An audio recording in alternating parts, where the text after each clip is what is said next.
Hey listener, welcome to the Comic Relief Podcast. Hope you survived the experience. The Comic Relief Podcast is an unscripted discussion about the pop culture surrounding comic books with your hosts, Uncanny Tawmis Logue and Mighty Maico Miranda.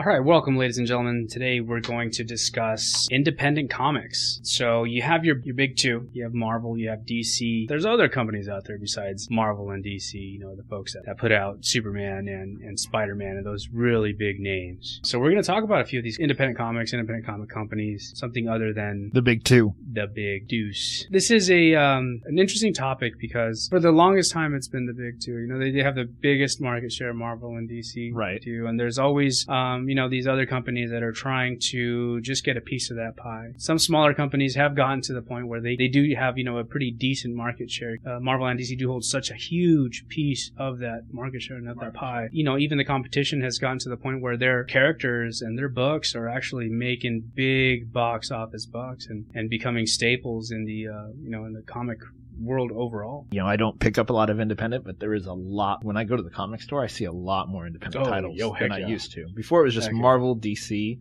maybe one or two independent, like you might see Judge Dredd or something like that. Yeah. But now you see there's rows and rows and rows of independent comics out there. You know, I think the reason for that, obviously the popularity of comics is skyrocketed since they've kind of come to the mainstream of pop culture. But before that, if you were a freelance artist, a freelance writer, your main goal was to work at Marvel or DC and do the X-Men and do Batman. Yeah. And there wasn't a lot of money in, you know, the smaller publications. If you got on Avengers or X-Men or something like that, or Superman or Batman, your name was suddenly known by everyone. That was it. You were there. You made it. Your staple. Yeah. But what happened, you know, at one point, a lot of these guys got their names known, right? You had guys like Jim Lee, Todd McFarlane, Eric Larson, you know, these... Mark Silvestri, absolutely. What happened was a lot of these guys got their names known. They had some really well-selling comics for the big publishers, but they were still essentially freelance artists and writers. Right. You know, they were still... none of the copyrights. They owned none of those copyrights, so they were getting, you know, a certain dollar percentage from each book, you know, they sold off the shelf. So what happened was a few of these guys decided one day that they were going to start their own company, and that's essentially how Image Comics was born. Some of these top tier guys like Todd McFarlane, like Jim Lee, broke off. They decided to create their own company. The company was a creator driven company where anything that you created as an artist or a writer, you owned 100% of the rights to. Image doesn't own any of the creators' works. The creators own it. Also, they wouldn't interfere in any direction that any of these artists wanted to go in. An artist could create his character, for example, as Todd McFarlane created Spawn, which was really popular for Image. Huge. You know, they made movies, they made cartoons, they made toys. He actually owns everything. Yeah, which is really cool. And the cool thing is, like an example of Spawn, that it made Todd McFarlane so much money that he has his own toy line. You know, he creates his own Spawn figures. And they're highly detailed. Yeah. You know, I would say they're better than the, you know, like the X-Men figures and the Avenger figures that you see because they're very static. Yeah. But the Spawn figures have all this muscle and detail. Yeah, and I think that's a result of like an artist or, you know, someone that's a fan first gets creative control of their creation, their company. You know, where it's not just a suit that's just kind of cutting it out to see how they can make the cheapest toy, you know, the most amount. The cookie cutter. Exactly. So... you get McFarlane toys, which are just, I mean, they're known, they have the reputation for being some of like the most detailed toys for, you know, for that price range, you know? Yep. It's very, very, very cool. So it spawned a lot of cool creations. And another thing about Image Comics is that Image is the umbrella company. They're the logo. They publish the books. But each one of these creators, they have their own company within Image. Yeah. Right. So there was a Top Cow, which is Mark Silvestri. Jim Lee had Wildstorm. McFarlane, of course, had McFarlane. Rob Liefeld had Extreme. They run their own little company within the bigger publisher, which is a really, really cool concept. And because of that, we've gotten some really, really, really good stories. And I would say that Image Comics now breaks into the ranks of the top three. The top three, yeah, I agree. It's not just Marvel and DC anymore. It's now Marvel, DC, and Image. Yeah, oh, I agree. I agree. I mean, they made their first splash in, I think it was 92. That was when the first wave of Image Comics came out. And I mean, it was more of an artist-driven company than a story-driven company. I mean, essentially what they were selling was really cool concepts and characters and cover art, but the stories weren't very deep. There are some exceptions, of course, but for the most part, these were more artists than writers. The art in the Image Comics back then was top of the line. Yeah. Some of the stories, though, you know, they were fine, but it was really all about the art. Oh, absolutely. It was all about the art. So there's been a couple of incarnations. I won't even say incarnations because Image never really went away. They went through their struggles. There was a little bit of infighting between them. But since then, they've kind of steadied the ship. They've kept kind of the same style of running the company. The creators still own their works. No one tells them what they can or what they can't write. And what's really cool is you are an independent freelance artist, or if you have an idea, you can actually submit your idea to them on the website. They'll review it. You still have a chance to own whatever you create. Yeah. If it sells well and if it gets hot, you can take your characters to the top. I would say arguably one of the biggest recent works to come from Image Comics is The Walking Dead. Yeah, obviously with all the popularity that it has. Oh my goodness. If you haven't heard of The Walking Dead, I don't know what to tell you. I mean, it's not even comics either. You know, The Walking Dead is on TV now. It's one of the #1 shows on the AMC channel. Oh, absolutely. So if you've not heard of The Walking Dead, I don't know what you're doing. Why you're listening to this You're not podcast. going outside and you don't have cable TV. Exactly, man. And I'll be the first to admit, I didn't pick up The Walking Dead until after the first season of the show. So I watched the first season of the show. I thought it was really cool. I'm not a huge horror genre fan. Right. I can't say that I go out looking for like zombies and werewolves and monster movies or books. Not really that interested. But I like the concept of the show. I thought it was pretty cool. It was, some pretty cool character twists and storylines and stuff. But the book is it away. Amazing. See, I've not got that far in the book yet, so I'm way behind. And I'm gonna be that guy that's like, they did it better in the book. Yeah, I'm gonna be that. Well, that's how it usually is, right? It's usually better in the book because they can go and say and do whatever they want. Oh, yeah. Versus AMC, they have restrictions as to what they can do and what they can show. Whether it's budget or whatever. Yeah, and I'm sure they got to deal with so many executives and suits and guys that are only TV show. Right. On the TV side. Whereas the comic books, when Robert Kirkman was the creator of The Walking Dead. It tells a pretty interesting story that when he sold The Walking Dead, Image essentially, they reviewed it and they didn't think it would sell, right? It's zombies. Right. Because zombies have been done. What are zombies? They're just like dudes shambling around. Yeah, exactly. So he actually had to give it some kind of a unique twist, and he promised them that the zombies would have been an experiment from aliens. And the guys at Image were like, okay, that sounds pretty cool. And they bought it. They let him do the comic, and they got a few issues in, and it gained a lot of popularity. And the other creators at Image were like, okay, so when's the alien? When's the alien thing coming in? Yeah, and he was like, nah, man, I just said that. So that was how he got the comic sold. That's how he got his foot in the door. Yeah, that's how he got his foot in the door. It's one of the hottest shows, hottest books. Yep. It's ridiculous how good it is. And the one thing about the book that is very unique to me, and like I said, I'm not a big horror story fan, but the book revolves around the survivors in a way that a lot of other zombie movies and zombie shows really don't. Right. You don't know what's going on outside of the world of their bubble. There's never an explanation why any of this is happening, why people are turning into zombies. They try to get into a science in the show, but that wasn't a part of the book. That was never in the book. When they go to that lab. Yeah, the lab, and the scientist is trying to explain to them what's going on and all that. That was only for the show. I'm sure they thought that people needed some sort of an explanation as to what's happening. Yeah, what's going on. Whereas in the book, it's just a focus on survival. Yeah, just on the survival. It's almost like you hit the ground running and it never lets up. Or hit the ground shambling. Hit the ground shambling. And in the book, it's cool because there's no monologue. When you read a comic book, there's the little boxes that catch the reader up. Yeah. There's none of that. It's all dialogue driven. So it's only what the characters are talking about, what they're doing. So it reads really, really fast paced. Yeah. And it keeps the focus just on them. Absolutely. So that way it doesn't break the bubble of what they know. One other thing about the book, too, is that it's all done in black and white as well. So it definitely sets the the dark tone. Oh, yeah. Before The Walking Dead, I was never a big fan of black and white comics. I've found that a lot of independent comics, because it's cheaper to print black and white, they do the black and white thing. So the independent comics that I did get were always black and white, so I just got used to seeing that. So it never really bothered me. You know, if it made money, of course they reprinted it into a color volume, and then you see the difference, and then you're like, oh, this is what I missed.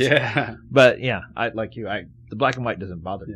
Because of The Walking Dead, I'm not as hesitant to read a black and white comic. I'm okay with it. I've read over 100 issues of The Walking Dead, and they're all in black and white. AMC will air some episodes in black and white. I don't know if you've seen those. Yeah, they redid a bunch of episodes in black and white. Yeah, that's very, very, very cool. Season 1 is really only maybe 3 or 4 issues in the run. Yeah, so I mean, they really milk the books, and they also, there's a lot of stuff that are not in the books that happen in the shows. And that bugged me at first, but then I read somewhere that Robert Kirkman said that he purposely did that and allows that. Oh, okay. So he's totally okay. He said, as I've told one story, and I didn't want to just retell the story on TV. The changes are all approved, and some are even, recommended by Robert Kirkman. So, okay. So he's got his stamp of approval.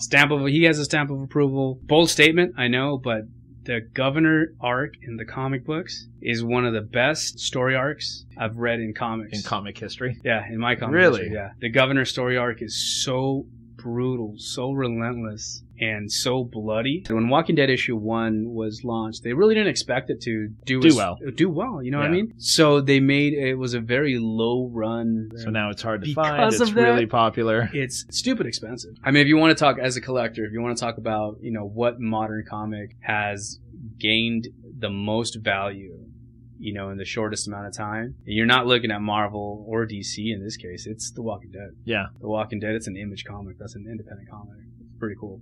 That is. Well, if anyone's looking for the Walking Dead issues, what I would recommend doing is going to comicreliefpodcast.com. And then on the left-hand side, we have a thing that says support us, and it's got a link to mycomicshop.com. You use that link, and it's an affiliate that'll help us pay for our website. So, dude, very cool. So do that. One of the other popular comics that Image has also is actually a relatively new one. It's called Saga. This is a very, very different comic. So in researching this comic, I found out that the writer Brian K. Vaughan was influenced by Star Wars on this comic. So he kind of took Star Wars as a kind of the tone for the comic. Essentially, it's just like this epic space opera / fantasy / magic. Really weird comic, and I know you've gotten a couple issues into it, right? You recommended it to me, so yes. I got the first 12 or 14 issues. I recommended it 4 or 5 at gunpoint. Yeah, I was like, you have read it now to read this. Yeah. So what are your first impressions? So my first impression, it's definitely a different comic, because it starts off with her giving birth. One of the main. Well, I think it's one of the main characters. Yeah. I haven't got that far, so I don't know what happens.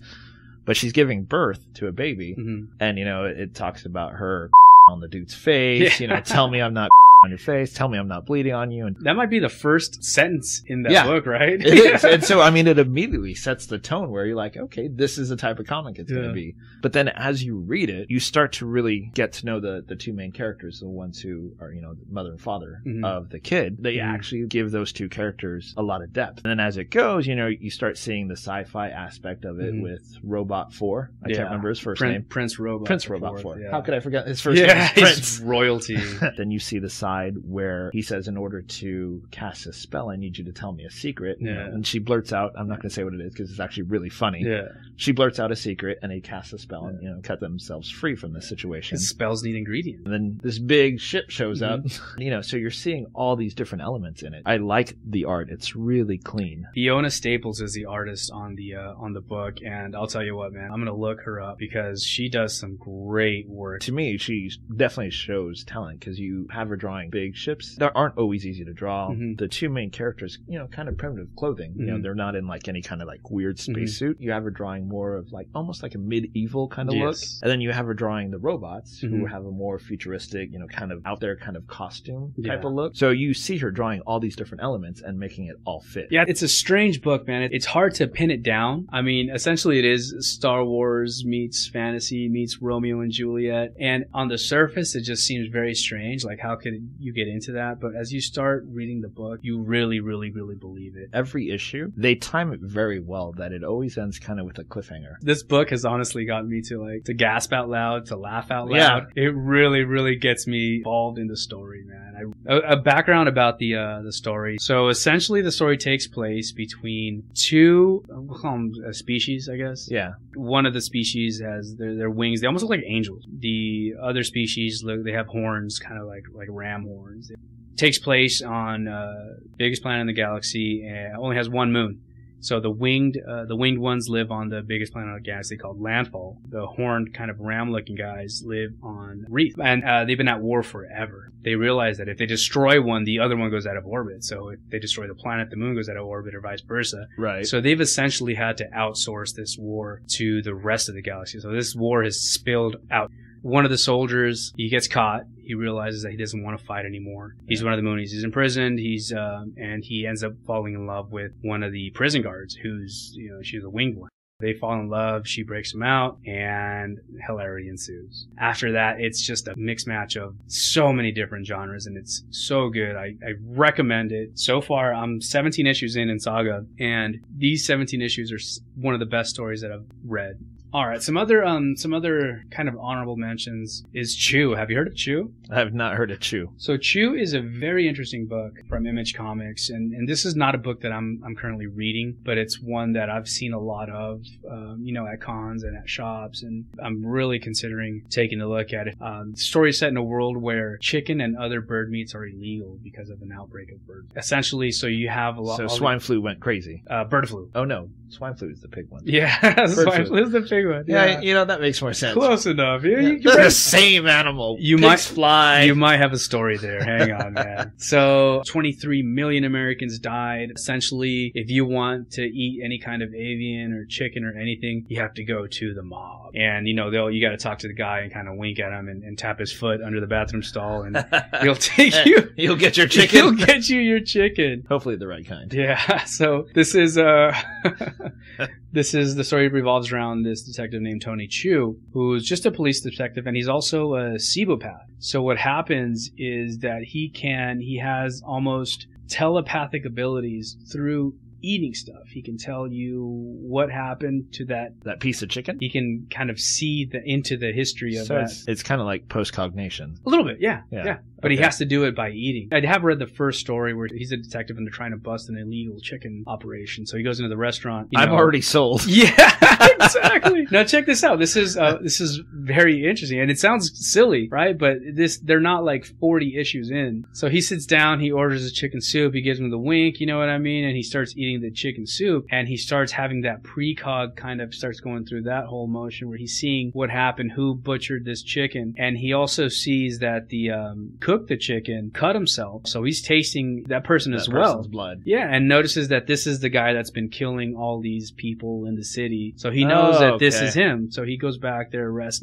Whole action sequence starts, and essentially he gets kicked off the force, but the FDA picks him up, right? Because they find out that he's a Ceebopath, and the FDA has like these really elite group of agents who are also Ceebopaths. They get into some cool stuff, man. He starts eating cadavers, and it's yeah, exactly, right? So if there's a crime scene and there's a dead person, and you know that you can solve this. Yeah, you can solve this case if you just cut a piece off and just give me this pinky. Yeah, I got this. That takes man to write that story, to sell it. So Image Comics was that group that said, all right, yeah, we'll put that. Story's written by John Layman, art by Rob Gilroy. It's received a lot of positive reviews. It's even won an Eisner. Wow. Yeah, it's even won an Eisner. So they're doing something right. They're doing something right, exactly. It seems really, really unique. Besides that, the other mention I had, it was Image was kind of broken up into different companies and stuff. Well, one of those companies created was Top Cow, along with Image created a book called Wanted. You may have seen the movie. Actually, I have not seen the movie. Don't. It's all right. That's what I've heard. I've heard the comic is better. Yeah. It's an all-right movie. They essentially took the name of a comic book and just made they changed way too much for it to be even considered an adaptation of the comic. But the concept of the comic, though, was very cool. The book is written by Mark Millar, who's awesome, right? He does the Kick-Ass and a few other books. When he was younger, him and his brother were having a conversation, and he asked his brother why aren't there any superheroes like there are in the comics? And his brother said, "Oh no, there used to be, but the supervillains won in a war and killed all the superheroes. That's why we don't see any superheroes. This world is run by supervillains." And that concept stuck with him. That conversation when he was younger stuck with him. And I believe it was set in 1986. There was a massive war, and the supervillains won out. And they have essentially gone into secrecy and are essentially just a huge shadow organization that runs the world. Right. The story revolves around a kid who doesn't realize that his dad was like the top assassin, in the world. And he has to kind of join the ranks of these supervillains and take over for his dad's spot. And it's very cool because they do allude to some of the characters in the story being main characters in Marvel and DC. I think more DC. But of course they can't just straight out say, can't say Superman. Batman. Yeah. So they'll have like little hints. Like one of the villains has a trophy room with a cape hanging there. You know what I mean? Of course, that's Superman's cape. Yeah. One of the other villains defeated Batman and Robin. He brags about defeating the world's greatest detective, and he's essentially brainwashed them and put them in a retirement home and made them think that all their memories were from a show that they shot back in the 60s. The 60s. So they're just kind of sitting in a wheelchair in a retirement home, Batman and Robin are, and they're just kind of talking about their days back on the show. Cool concept. Mark Millar does great work. If you guys get a chance, check that book out as well. And that's kind of all I had for Image Comics. For me, I haven't really touched Image in a long time. Like, I got into Image when they first launched. So, like, I was in it for, like, the Cyberforce, Wildcats, Stormwatch, all that stuff. Oh, man, we can do a comic just on those, dude. Yeah. Max, Pitt, Wildcats. Pitt. Yeah, they did a whole thing around issue 10, Image of Tomorrow or something like that, and they all skipped to issue 25. They went from 10 to 25, and then they went back, and then we're trying to lead up to what happened in this issue 25, which in all the titles was, like, changed the whole thing. That's when they lost me. Oh, wow. I didn't know that. Yeah, and so they did that with all of them. Did they shake things up too soon, you think? Yes. Here's this big event that's happening across all these different titles. Everything changes with issue 25. And then find out between 11 and 25 what happened. The company itself was enough change. Yeah. Why did you need to change that? Yeah. It was a change to the industry that people kind of embraced and liked it and were buying comics. You didn't have to shake it up. You just ride that for a while. Especially not even the first year. They hadn't even got 12 issues out on most of these titles, and they did this big jump. You introduce these new characters, you're just getting to know them, and then you make... Before years passed, they just completely change everything. Remember Wetworks? Yes, Wetworks was also one of my collective. Really cool. Yeah. I just want those posters, man. I just want the posters. When I think of those teams, I just think of like the splash page with all the team, with all the members of the team kind of like just in a row with the cool superhero poses. Yeah, they nailed that. Oh yeah, they got that. Every one of those comics nailed that. What did Cyberforce do, or what did Wetworks do, or who were they? It's like I could probably name handfuls. I enjoyed reading it back then, but I've tried to reread them like in the last couple of years, and they didn't carry over well. No. You know what I mean? Yeah, they don't stand the test of time. Yeah, they did not stand it. Back then they were beautiful comics, but story-wise, now that I'm a lot older. Yeah. Now that you're a couple years older. Yeah, just a few. Oh, man, I remember I traded... Oh, my God, man. This was back when I went to Comic-Con when Comic-Con wasn't the Comic-Con that we know now, right? It was still civil? It was around the time when Image launched, and I had my copy of Spawn #1, which, no big deal. I just picked it up wherever. It was probably like $3 or cover price. But Todd McFarlane was autographing comics. He was just at a booth, and this was at a point where you can just walk up to the booth and ask him for an autograph. Right. It wasn't, a wristband to get a ticket, to wait in line. Nothing like that. And he autographed my book, but I was also at the time a Nirvana fan. Love Nirvana. I was also a kid and didn't have any money, right? I probably just spent all my money on this buying Spawn. Yeah. So I went to another booth who had this like story of Nirvana comic format. The guy that drew it and wrote it was probably at the booth. Right. You know what I mean? I asked him how much and he said whatever, and I didn't have enough money. So I was like, here, you want my Spawn autographed Todd McFarlane book? And I'll trade you. And he was like, okay. And I traded some of that Nirvana comic that I don't even know where it is now. I must have lost it probably Good call. Same day. Yeah, man, that was bad. And I remember reading the Nirvana book, and there was so many errors in it. And then I even pointed it out. There was a panel where it was like Kurt Cobain graduates high school, and he was holding his diploma. And I showed it to the guy, and I was like, he dropped out. And he took the comic from me, and he got his pen out, and he wrote, "does not," in and gave it back to me. And I was like, oh, okay. Thanks for the correction. Thanks for the correction. Yeah, so that's I would have had Spawn #1 autographed by Todd McFarlane. Nice. I had it and just essentially just threw it away. So yeah, childhood. You got anything else for Image? One thing that I thought was kind of cool, Jim Lee joined DC Comics. Yeah. And he took his branch of Image, the Wildstorm comics, and imported him into DC Comics. So a few of their characters have actually shown up. Like a couple of characters from Gen 13 have shown up. A couple characters from Wildcats have shown up. So it's cool to see that transition. He owned all the rights to them, so he was able to take them to DC. I wonder if there's a clause, because he essentially sold his characters to DC. Yeah. But I mean, you think if they ever have a falling out, he's going to regret doing that, where he can't take his characters back with him. Yeah, because it's a lot of characters that he took. I think it was pretty much everyone in Wildstorm. And the other cool thing is, when we were talking about Top Cow earlier, they actually did a Kickstarter for Cyberforce. Oh, no way. Really? Yeah, they did a Kickstarter. So everyone who submitted to the Kickstarter gets us, they get their copy of Cyberforce, quote unquote, for free. You get this alternate cover that's not available in the comic stores. That's very cool. Very cool. Very cool. So one of these other comic book companies, I mean, if we're going into, talking about big three or these companies giving Marvel or DC a run for their money, I would say a contender would be Dark Horse, man. They've been around for a while. Yeah, and Dark Horse has they had a bunch of big licenses like Star Wars. Marvel actually just acquired back the rights to Star Wars, because Star Wars is now owned by Disney, and Disney owns Star Wars and Marvel. So now I was thinking like, man, and of course it is going to hit their bottom line, right? Because they're losing a huge license. Huge license. Yeah, but in kind of looking into Dark Horse and what Dark Horse has done, and they have Conan, Avatar: The Last Airbender, Mass Effect, Aliens, Predator, and then they also have they have a lot of good original lines as well. Mike Mignolia's Hellboy, they've done some stuff with Frank Miller and Sin City and 300, so I think they'll be alright. And if you go down the list of movies that have become popular or mainstream that started as a Dark Horse comic, dude, it is actually pretty impressive. This is a company that's not Marvel or DC, and their list includes Dr. Giggles in 92, The Mask. Wait, go back. Dr. Giggles? Dr. Giggles, yeah. I don't recall ever seeing Dr. Giggles or even hearing of it. Oh, what, the comic or the movie? Either. The crazy dentist? No? The horror story? No. The horror movie? Oh, man, that's a classic. Jim Carrey's The Mask, Time Cop, Tank Girl, Barbed Wire, the Pamela Anderson flick, Mystery Men, Aliens vs. Predator. Of course, they didn't, create Aliens or the Predator, but the Aliens vs. Predator comic actually made it into movie. Hellboy, Sin City, 300, R.I.P.D. Very, very long list of movies that have become really popular in mainstream. That's an impressive list. with some big name actors and everything. Kind of excited to see Marvel get the license back, because now they have a new generation of movies that are coming out, and they're expecting to do TV shows, cartoons.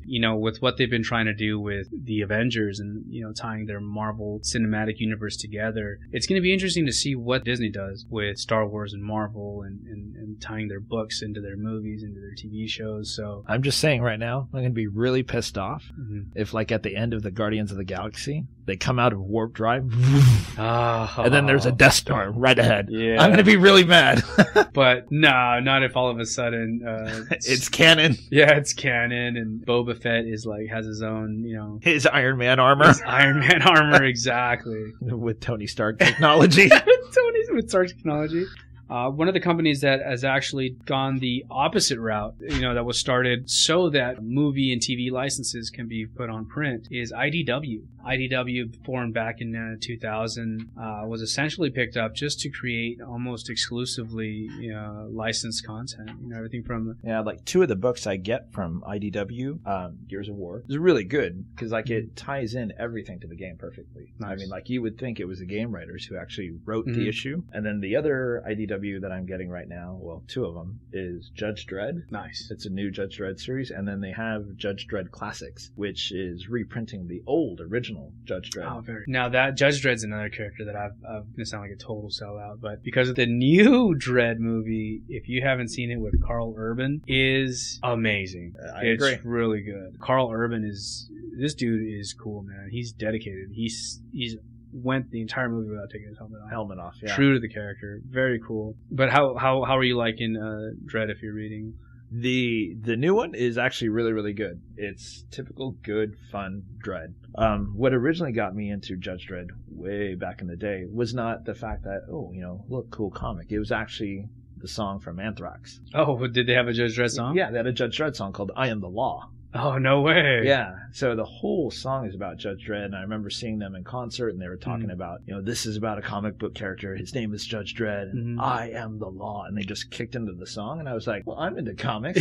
Let's check out this Judge Dredd thing. Tom introduced me to ElfQuest. Now, ElfQuest is one of those books that when I was a kid going into comic shops, I always saw it on the shelves in one form or another, but never really caught my attention. Fantasy in comic book format was never something that really got my attention. I was into the superheroes, but Tom has actually let me borrow some of these collected editions, these trade paperbacks. Yeah, and it's actually a pretty good story, man. I got into ElfQuest. It was around 1978 or 1979. My dad used to go to a bookstore right off Palm Avenue here in San Diego called the Book Rack. And, they had a bunch of used books and stuff like that. And they had, for back then, a fairly good collection of comics, like back issues and stuff. And that's where I used to originally get my comics. Like when I'd saved my lunch money, there's an X-Men, bam, there's an Avengers. I remember seeing ElfQuest number 3 on the shelf and thinking, you know what? I love The Hobbit. I'm going to check out what this ElfQuest thing is about. And I read number 3, and it read really easy. It was just a really smooth, easy read. It's fantasy, but it's not like high fantasy. Yeah. It's not like over-the-top crazy fantasy. It focused on this tribe of elves that rode on wolves. It's not forced, man. It's not forced. I like that. And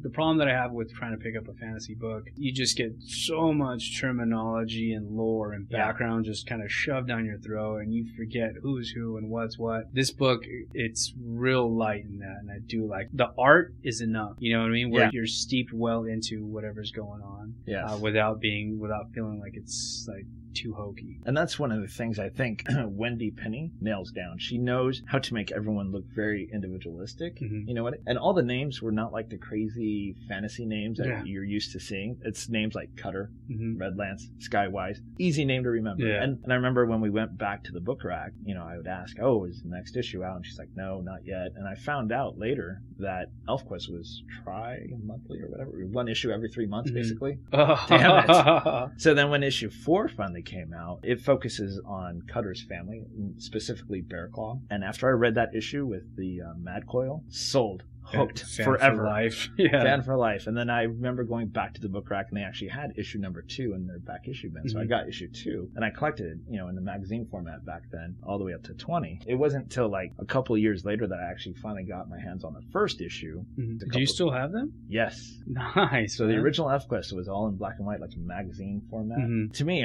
that black and white art is just as good as the color version. Because the black and white is so sharp. Like, Wendy's art is amazing to me. So the black and white is almost, to me, better than what the color versions are. That's kind of odd to read a fantasy book in black and white, because you think fantasy, you think colorful and super vibrant. Colorful. And then a fantasy book that revolves around elves and magic, and you're just thinking, man, how could it be black and white? At your age at that time, right? To get an 8 or 9-year-old to read a black and white comic. That takes some good writing or something, man. Magic. It was magic. It was literally her writing and the art. Because like I said, the art is so clean. Each character to me really, really stuck out. Within 2 issues, I was like, I know what type of people these are. Like, I know the type of person Cutter is. I know the type of person that Skywise is. And she gave them each, like, quirks and personalities that made them all stand out from the other characters. Made them unique. To me, Wendy Penny is probably one of my top favorite artists, still to this day. And it was cool to see her art, like, from the first 5 issues, the heads were kind of a little bit bigger than their body, whatever. But then by the 7th issue, you can see that her art tightened up. Like, it got really, really, really good. And then you get to around issue 11 or 12 when she introduces like another set of elves, and you see it just get boom, tighter and sharper and better. Issue 17 and 18, where there's this whole war thing, pinnacle of her art for me. Like, it's amazing. Nice. Yeah, it's amazing. Very cool. My what's cool is my obsession with the ElfQuest thing went so far as I joined like a mailing list, you know, like not like a email list, but actual snail mail list, where we would all write in and submit a story, and then they would send out like a fanzine or whatever those are called. So I was writing stories for that, you know, with my own custom characters that were in the ElfQuest world. Nice. Yeah, and it was actually through there that I met my friend Lindsay Archer, who is an incredible artist. And it was like 10 years before I actually met her in person. And I was worried, like, the first time she came out, like, oh, you know, is it going to be weird? Is it going to be awkward? But it wasn't. It was, like, perfect. Like, we had known each other. We just started talking and everything connected. Dude, right on. So it was kind of cool, not only to have this comic, but then to meet someone through it and all that other stuff. So. Yeah, that's pretty cool. If anyone out there is interested in ElfQuest, all ElfQuest comics are available for free. Yes. Online, the digital copies. So you go to elfquest.com and you can download them. And also, there was a bit of news about ElfQuest, right?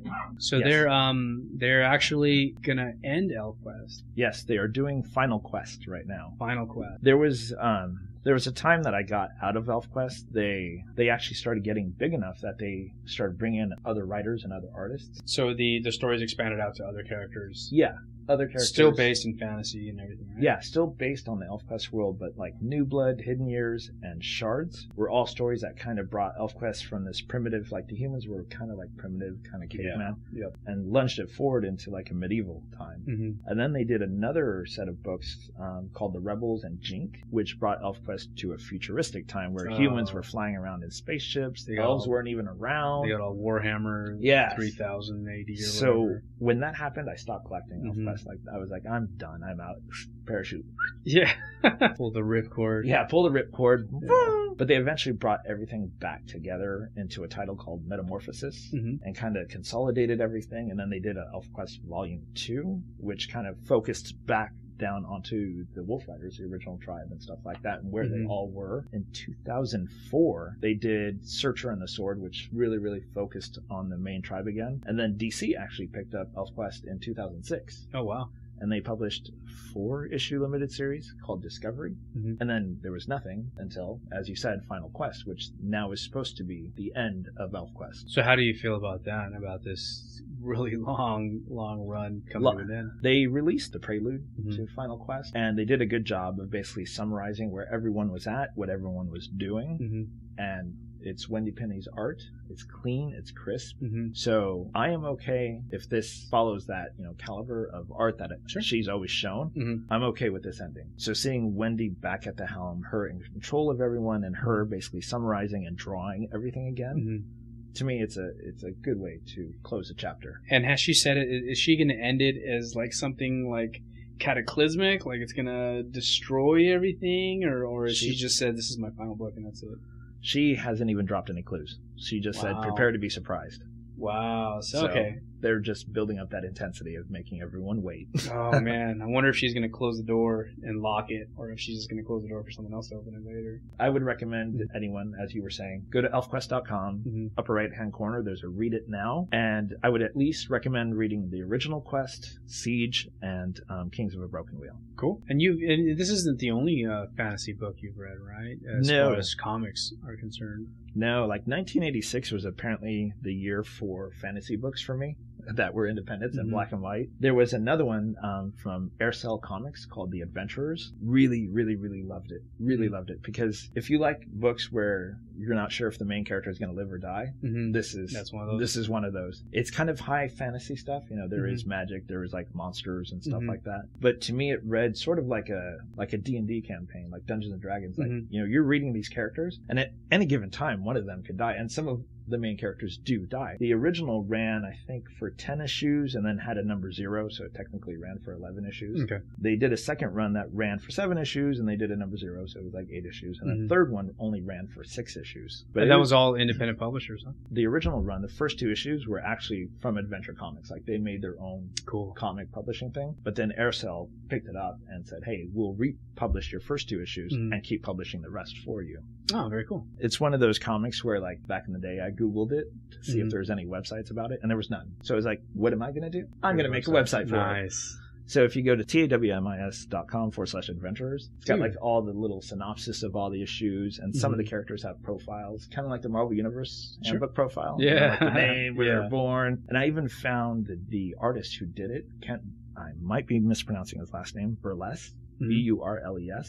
I found him on Facebook, and I was like, hey, dude, I loved Adventurers. Like, really loved it. Here's some time I wasted making a website on it that probably no one is ever going to see.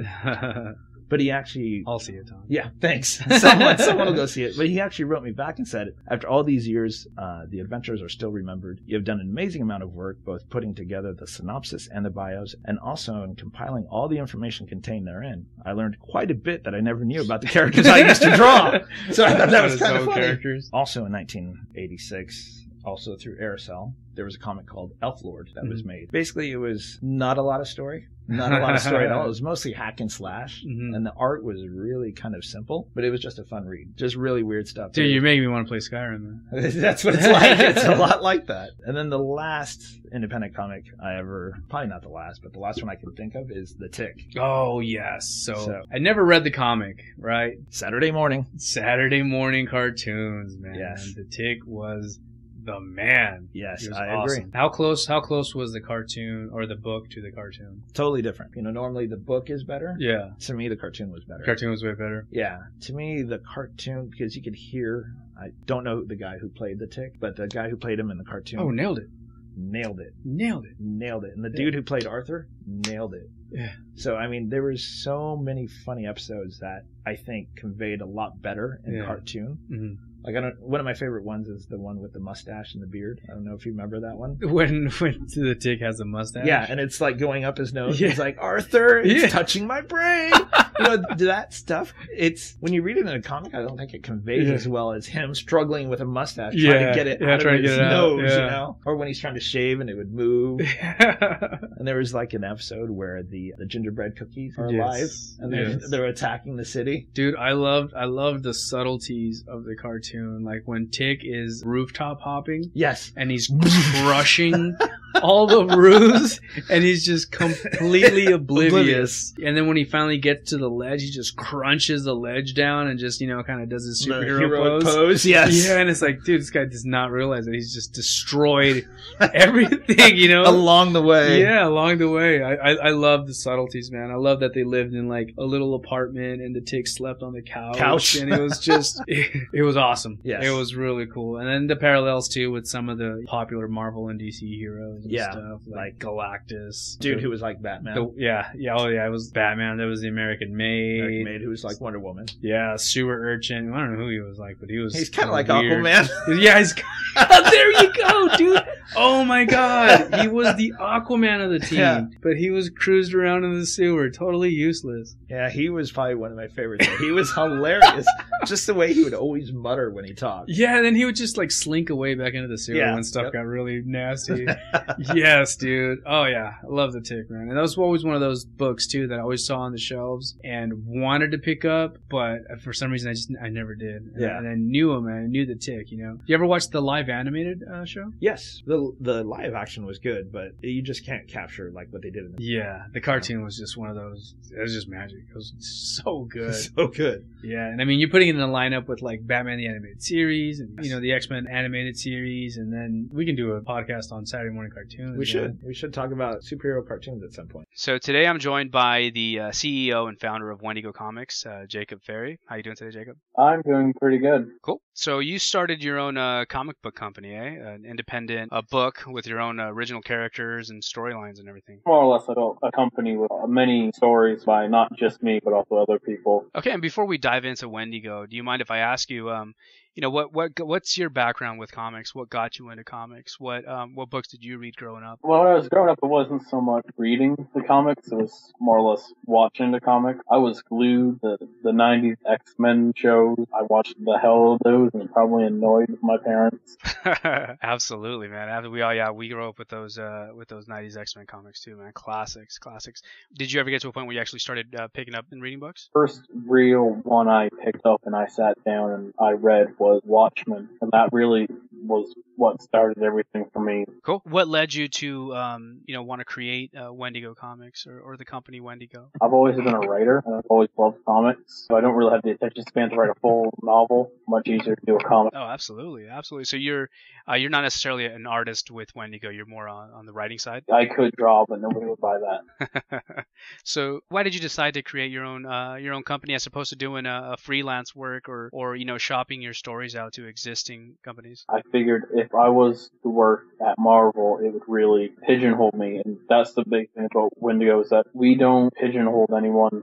So you allow complete creative control to your artists and to your writers and to your yeah. Cool. I mean, we do edit, but I want to try to appeal to as many people as possible. Oh, absolutely. I agree that I think that gone are the days where people consider comic books just for reading for children. I think a lot of companies and a lot of writers and a lot of artists have proven that you can do some really hardcore adult themed books and they will still sell really well. In comparison to like classic superhero comic books, you can do a lot of stuff like that. So it's good to see that you guys are doing that. Other companies are doing that as well, where they're allowing the artists to just kind of free range on their own characters and their own stories. That's really cool. Yeah, I remember once I was wearing the Justice League of America t-shirt, and a guy came up to me and he was like, "Aren't you a little old for that?" I was watching Stan Lee. When he started Marvel, he wanted to write comics for young adults. There's this whole big misconception with people that aren't really into comics, that comics are for kids. Absolutely. I think even when Stan Lee took over Marvel and introduced Peter Parker, the Fantastic Four, and those, all those characters, themes were a little more adult or serious compared to what was out there. It might look a little silly, but at the time they were pretty groundbreaking. What are some of the challenges for someone to that's starting their own independent comic company? The biggest challenge right now is finding people.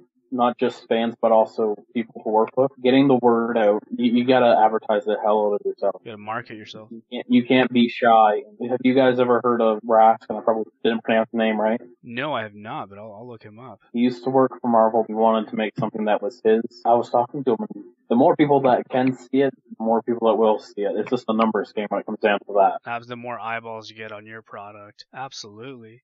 So you mentioned that that talent was one of the trickier things to get. How can one, that somebody that is an artist or that has an idea, how would they go about shopping their stories or their art to Wendigo? Well, my Facebook is connected to the Facebook page for Wendigo. If someone wants to share their art with me, post it on that wall. Do you mind if we talk about the current talent that you have working at Wendigo right now? Who would you like to know about? Well, I noticed that you had a couple of artists, James Seymour and Patch Silver. James Seymour is the gentleman that created your Facebook banner, is that correct? He's a really good artist. Just moved from Ireland to Korea for a little bit. And Patch Silver is when I saw the couple of his pieces on your Facebook page. I really dug the Spider-Man one that it looked like he did in a few minutes or something like that. I think was he does it quick and he does so much. He has taken on such a workload since he's been here. I don't know how he does so much. Dude, props to Patch, man. I really, really dig his art. I want to see more of his stuff. Hopefully you guys can, post some more of his artwork up, get him on books. He's doing art for a couple of titles. You'll be seeing a lot more Patch. Nice. And another one of your writers,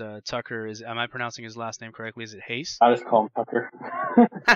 Gotcha. So you and him are both taking the writing duties on for some of the comics? Tucker is actually working on a project now set in the 1930s. We have a couple other people. Sean he's not going to appeal to everybody, but the people that he does appeal to, he's going to win over. He's an amazing writer. Back to the company in general. So what kind of genres are you guys looking to get into for your storylines? Like I said, we don't really want to pigeonhole ourselves and say we're just one genre. I personally have stuff like a superhero type genre, a thriller, a steampunk story. So you guys are open to everything. I mean, everything from westerns to sci-fi to superhero to mystery. As long as it's a good story, right? Yeah. That's very cool. We probably won't touch hentai, but I mean, never. Gotcha. That's that makes sense. Do you guys plan on forming your universe all within one universe? Can we see characters interact with each other? Do you guys plan on doing anything like that? I have my own macroverse that I'm working on. Sean's working on his own independent projects. So is Tucker. There's definitely a possibility, at least once, of there being crossovers between different people's work. Can you describe some of the characters that you got going on? I noticed I plucked a couple from your Facebook page. I know I found Agent Black was one of the characters, and another character named Corona. Can you just talk about maybe these two characters or any other characters you want to talk about? That's only a very early concept picture of him. I like to say that he's Deadpool if Deadpool got off the meds. He's there to be funny. He's there to kill people. He's very much an a-hole. Gotcha. Is he like a mercenary as well, similar to Deadpool? He's more like a gun for hire that is an employee. Corona, that has a little bit of a political side to it. And you're not hesitant about getting a political in your books or in your stories? No, not really. Where can someone go to find your books, or are you going to be putting digital copies of these books out, or are they going to be only in paper format? There's a possibility that we'll put them on digital. I kind of want to focus on getting it out on paper. Like I want to help out comic book shops. The easiest way to get a copy now-ish. We're releasing a Kickstarter in a couple days. I just finished the Kickstarter last night. I submitted it. I'm waiting to get it back, so it should be up by next week. The thing that every fan of Wendigo needs to get is a membership card. It's $5. What that's going to do is enable you to get special prints, special posters that you can't get without a card. We found that would be the easiest way for people who want to help us. That's a really cool idea, man. I really dig that idea. You sell a membership, $5, you go to a con, you go to a booth, and you get some kind of an exclusive or some kind of a variant or something you can't find in stores. Yeah, man, kudos. That's a really, really cool idea. I dig that. Cool. And you guys are going to do like a con circuit this year? We're going everywhere from Ontario, Canada, all the way down to Houston, Texas. We're RVing it. We're doing it very grassroots. We'll be stopping at comic book shops, do signings, just because I know not everyone can get to a convention. Just because you can't get to a convention doesn't mean that you shouldn't be able to get the stuff. Cool, man. I mean, we're down here in Southern California, so we'll have to find you along that circuit when you come down this way. We're planning on being at San Diego Comic-Con, so we'll have the time. I think we have a week off after that, but we have to go to Boston, and it only takes about a couple days. Oh, wow, yeah. You guys are going from San Diego to Boston. Okay, I got one final question for you here, man.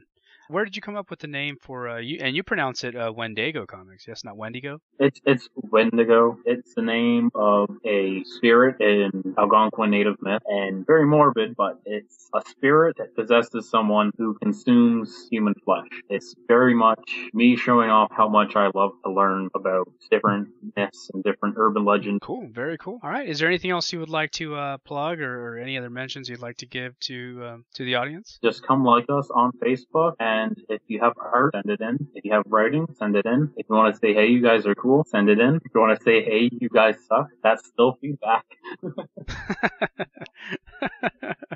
Okay, cool. And we're not exactly sure when this is going to go out, but we'll definitely help you out with your Kickstarter. Send us a message via Facebook, and we'll send it out to our audience as well. We'll be glad to. Sweet. Thank you very much. Cool, man. Thank you for coming on today. It's been great talking to you guys. Cool, not a problem, man. Thank you for coming on. Thank you for talking to us. Jacob Ferry, CEO, Wendigo Comics. Get a hold of me if you ever want to talk to me again. I mean, I'll come on whenever you need me.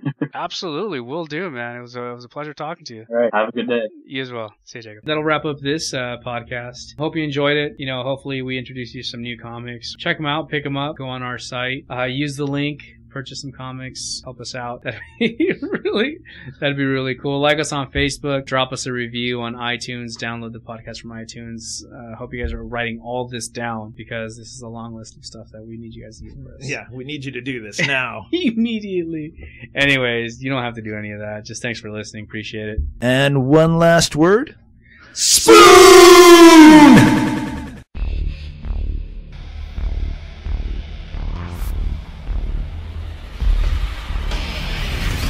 Thank you for listening to the Comic Relief Podcast. We'll hope you join us next time as we continue to discuss all things comic book related. And until then, make mind Marvel. And DC. And independent. Don't forget to check us out at comicreliefpodcast.com, or you can visit our Facebook page at www.facebook.com/Comic Relief Podcast. Or go to our YouTube channel, www.youtube.com/Comic Relief Podcast. And finally, there is our Twitter page, which is twitter.com/Comic Relief PODC. I'd like to give a special shout out to Travis Richards, who did the music for the Comic Relief Podcast. Visit his website at www.travisarichards.com.